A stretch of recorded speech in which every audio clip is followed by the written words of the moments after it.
In 1984, Christy McNichol was filming a movie in Paris when her body started to shut down. She dropped to 96 pounds. Her hands wouldn't stop shaking. She couldn't sleep. She couldn't eat. Production stopped for an entire year because she simply couldn't continue. The studio called it a chemical imbalance. But the truth went much deeper. Years of working since age 6. Years of hiding who she really was. Years of trying to make everyone happy except herself. It all caught up with her at once. And what happened next changed everything.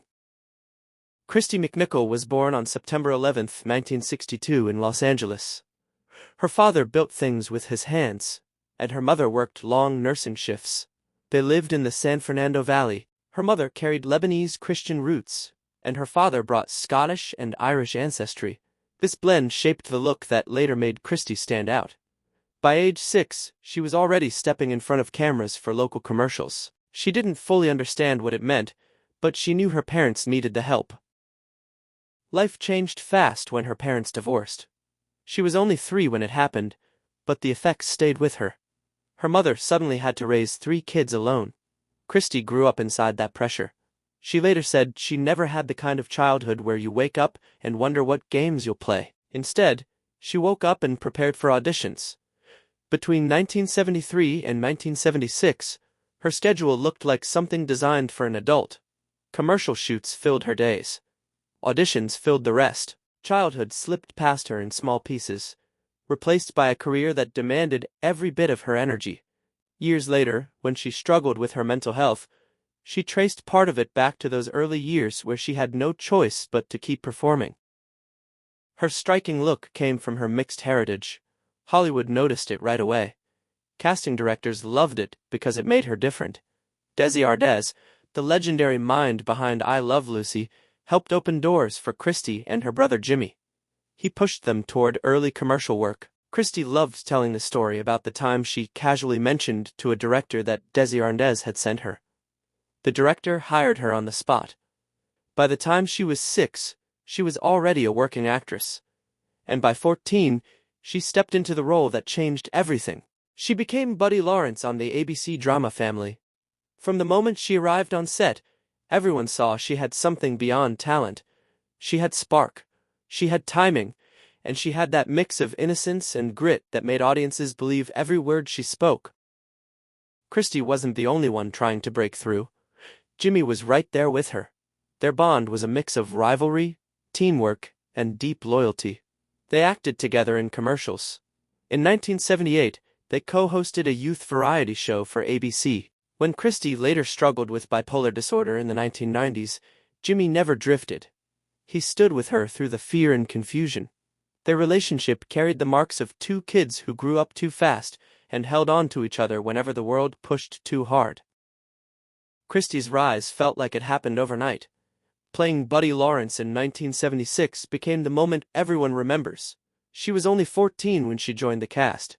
Yet she brought a level of honesty that even the adults around her admired. The show tackled real issues, and Christy carried many of its emotional moments on her shoulders. Soon the country knew her name. In 1977, at only 15, she won her first Emmy for Outstanding Supporting Actress. She was too young to drive in most states, yet she stood on that stage holding a trophy as one of the youngest Emmy winners in history. 2 years later, she won her second Emmy for the same role. Reporters remember her calling the 2 trophies her bookends. By 1980, her popularity pushed the network to upgrade her from supporting to lead actor, something that rarely happened. Her nomination for Outstanding Lead Actress that year confirmed what everyone already knew. She was the heart of the show. Even while working on Family, Christy found ways to stretch her range. She appeared on Starsky and Hutch, The Bionic Woman, Love American Style, and The Love Boat. Each appearance helped her prove she wasn't limited to a single type of role. In December 1977, she took the stage with Karen Carpenter for The Carpenters at Christmas, a holiday special that pulled in more than 25 million viewers. She sang Christmas Alphabet and joined in comedy sketches. That night showed she could sing and perform live. Then, in June 1978, Christy and Jimmy released their disco album on RCA Records. He's So Fine climbed to number 70 on the Billboard Hot 100. The album's launch party at Studio 54 brought stars like Burt Reynolds and Brooke Shields. The album sold around 100,000 copies. That same year, they co-hosted the All-Star Saturday Preview special for ABC. 18 million viewers watched. People loved seeing the McNichol siblings together. Christie's first film came in 1978 when she appeared in Burt Reynolds' dark comedy, The End. She played Julie Lawson, and even though her role was small, it carried a spark. She shared scenes with Sally Field, Strother Martin, Joanne Woodward, and Myrna Loy, giants in the room. Yet she looked natural among them. That same year, she starred in the TV movie Summer of My German Soldier. She played Patty Bergen, a Jewish-American girl who hid a German POW in her attic. When the soldier was discovered, her father told her, "You are dead to me." That single moment showed how much she could carry at such a young age. Critics praised her for handling the emotional complexity without slipping once. It was the role that proved she was far more than a sitcom star. By 1980, she was standing with her brother Jimmy in the thriller, Blinded by the Light. Jimmy played a teenager who ran away to escape a religious cult. Christie played his sister Janet, who tried to rescue him. In 1978, she also starred in Like Mom, Like Me with Linda Lavin, bringing life to the friction between a teenage daughter and a newly divorced mother. All of this momentum turned into something extraordinary when she hit 18. By 1980, she was earning a six-figure salary, almost unheard of for a teenager. Then came her breakthrough in Little Darlings in 1980. She played Angel alongside Tatum O'Neal. The movie dove into a controversial bet between two girls who wanted to see who would lose their virginity first at summer camp. It came out on March 21, 1980, and instantly drew fire from parents and critics. That controversy only made teenagers more curious, and the film crossed $10 million by June. Angel's tough shell and vulnerable center made Christie's performance stand out. Her chemistry with Matt Dillon fueled tabloid rumors, even though they were just acting. Critics called her performance one of the most powerful from a young actress in years. She earned a Golden Globe nomination for Best Supporting Actress. By the mid-1980s, Little Darlings had become a cult classic. As her fame grew, she stepped into bigger projects, including The Night the Lights Went Out in Georgia in 1981. At 18, she earned a six-figure paycheck. Then came a major shift in 1981, when she starred in Neil Simon's Only When I Laugh, alongside Marsha Mason, James Coco, and Joan Hackett. She played Polly, the daughter of a recovering alcoholic actress. The movie earned 3 Academy Award nominations. Her Golden Globe nomination in 1982 stunned many because she was only 19, competing in the adult category. That same year, she won the Young Artist Award for Best Leading Young Actress. It marked the peak of her early career. Christie stepped into one of the most difficult moments of her career when she starred in Sam Fuller's White Dog in 1982. The story centered on a German shepherd trained to attack black people. Paramount refused to release the movie in the United States, calling it too graphic. It stayed unseen in the US for more than 25 years until it came out on DVD in 2008.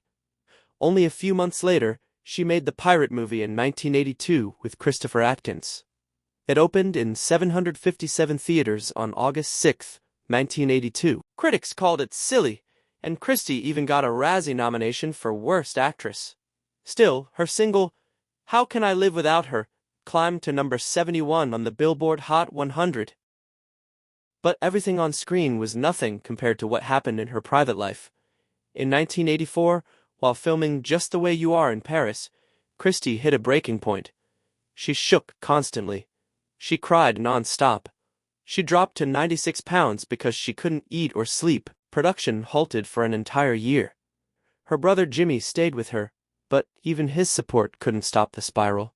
The studio called it a chemical imbalance, but she was in a manic breakdown later connected to bipolar disorder. Years of non-stop work, hiding her sexuality, pleasing everyone around her, and carrying the weight of being a child star had caught up to her. Even after everything, Christie found her way back. In 1988, she joined Empty Nest, playing Barbara Weston. The show ran from 1988 to 1995, drawing nearly 15 million viewers at its peak. Christie appeared in 100 episodes between 1988 and 1992. But in the 5th season, she left suddenly. The truth came out later. In 1992, she was privately diagnosed with bipolar disorder. Hollywood rarely talked about mental health then, so her diagnosis stayed quiet. She struggled with deep depression and swings that made it impossible to keep up with the long hours of a weekly sitcom. Leaving Empty Nest was painful, but it gave her space to survive. She returned only once, making a brief appearance in the series finale on June 17, 1995. After that, she stepped away from live-action acting completely. She did voice work for animated projects in the late 1990s, but never returned to the screen. In 2001, she officially retired. She said she had played many roles, but it was time to play herself. A quiet part of her life began around the same time. Christie had fallen in love in the early 1990s with Marty Allen, a clinical psychologist. They kept their relationship private for almost 20 years. In 2012, Christie publicly came out at age 49. She said she wanted to help LGBTQ youth who were being bullied or felt alone. Her message was simple. She hoped her honesty would help even one young person feel seen. Once she stepped away from Hollywood, she found a different kind of peace. She began teaching drama, mentoring young actors, and volunteering. She practiced yoga, played tennis, traveled often, and spent time in Hawaii. She loved her miniature dachshunds and lived a life centered on health and kindness. She focused on people more than applause. She helped children and animals. She stayed close to her partner. In May 2026, she reunited with the pirate movie co-star Christopher Atkins for a celebratory showing of the film at a Los Angeles event, looking healthy and content, showing that stepping away from the spotlight was the right decision after all.